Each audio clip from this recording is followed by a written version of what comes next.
ይህ ጥያቄ በጣም አሳሳቢና አንገብጋቢ ስለሆነ ሁላችሁም ከልባችሁ እንድትሰሙኝ ይፈልጋለሁ። ጥያቄው ምንም በተመለከተ ነው፣ ሰውነታችን ላይ ስለሚገኙ ጸጉሮች ነው። ሰውነታችን ላይ ከሚገኙ ጸጉሮች ልናስወግዳቸው የሚገቡ የሆኑት እንዲሁም ልንተዋቸው የሚገቡ የሆኑት የትኞቹ ናቸው የሚል ነው። ሰውነታችን ላይ የሚገኙ ጸጉሮች ለአራት ይከፈላሉ።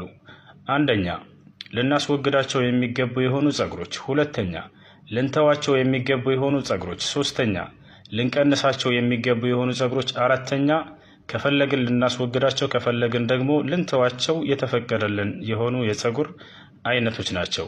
ወደ ትንታኔያቸው እንምጣ። አንደኛ ከሰውነታችን ላይ ልናስወግዳቸው የሚገቡ ጸጉሮች የትኞቹ ናቸው? የብትብቻ ጸጉርና የብልት ላይ ጸጉር። እነዚህ ሁለት ጸጉሮች ከሰውነታችን ላይ በየጊዜው መወገድ አለባቸው። ጊዜ ገደብ አላቸው? አዎ። ምን ያክል? 40 ቀን። በየ40 ቀኑ እንድናስወግዳቸው ከሰውነታችን ላይ ነቢያችን ሰለላሁ ዐለይሂ ወሰለም አዘውናል። ከ40 ቀን ካለፉብን የነቢያችንን ትዕዛዝ ካመጹት ሰዎች እንሆናለን። ይህን አስመልክተው ነቢያችን የተናገሩት ሐዲስ አለ። ታላቁ ሰሐባ አነስ ብኑ ማሊክ እንዲህ ሲል አስተላልፎታል።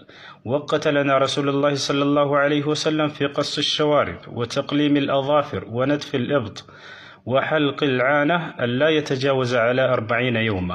ነቢዩ ሰለላሁ ዐለይሂ ወሰለም ቀድሞ ቀመሳችንን በማሳጠር ላይ፣ ጥፍሮቻችንን በመቁረጥ ላይ፣ የብትብቻችንን ጸጉር በማስወገድ ላይ እንዲሁም የብልት ላይን ጸጉር በማስወገድ ላይ ከ40 ቀን እንዳናሳልፍ የጊዜ ገደብ አድርገውልናል ብሏል። ስለዚህ ከ40 ቀን ማለፍ የለባቸውም እነዚህ ሁሉ ማለት ነው። 40 ቀን ሲሆናቸው ወዲያው መቆረጥ አለባቸው። ሁለተኛ ከሰውነታችን ላይ ልንተወው የሚገባ ጸጉር፣ ልንቆርጠው የማይገባ ጸጉር፣ ከቆረጥነው ወንጀለኛ የምንሆንበት ጸጉር የትኛው ነው? ጺም ነው። ጺም መተው አለበት፣ መቆረጥ የለበትም በፍጹም። ነቢያችን ሰለላሁ ዐለይሂ ወሰለም ሐዲስ ላይ በርካታ ቦታ ወፍሩ ሊሓ አርኹ ሊሓ ብለዋል። ጺማችሁን ተውት፣ አሳድጉት፣ ተንከባከቡ ብለዋል። ስለዚህ ጺም ሊቆረጥ የማይገባው የጸጉር አይነት ነው። ሶስተኛ ከሰውነታችን